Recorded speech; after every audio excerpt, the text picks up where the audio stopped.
আপনি কি জানেন ভারতবর্ষে এমন একটা গ্রাম আছে যাকে কোটিপতির গ্রাম বলে আখ্যা দেওয়া হয়েছে, দ্য ইন্ডিয়ান ভিলেজ অফ মিলেনিয়ার্স।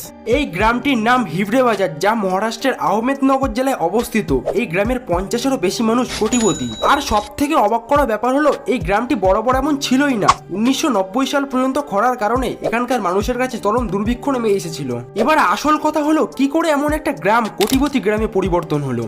এই গ্রামটি ঘুরে দাঁড়ানোর পিছনের প্রধান কৃতিত্ব যে মানুষটিকে দেওয়া হয়, ভদ্রলোকটির নাম পোপাটরাও পাওয়ার। সাল 1989 পোপাটরাও পঞ্চায়েত ইলেকশনে দাঁড়ান। তিনি ইলেকশনও জেতেন আর ডেভেলপমেন্টের নামে চমৎকার করে দেখান।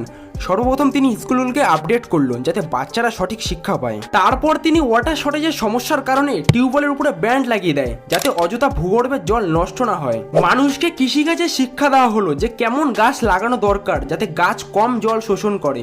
এছাড়াও গাছ কাটার উপরে ব্যান্ড লাগিয়ে দেওয়া হলো আর 10 লাখের উপরে গাছ লাগানো হলো এই গ্রামে। এই সময় দাঁড়িয়ে মাত্র 3টে পরিবার আছে যারা দরিদ্র সীমার নিচে বসবাস করছেন হিবড়ে বাজারে। 50-এরও বেশি মানুষ কোটিপতি। আর আপনি ভাবতে পারছেন এদের সবার প্রধান জীবিকা কৃষিকাজ।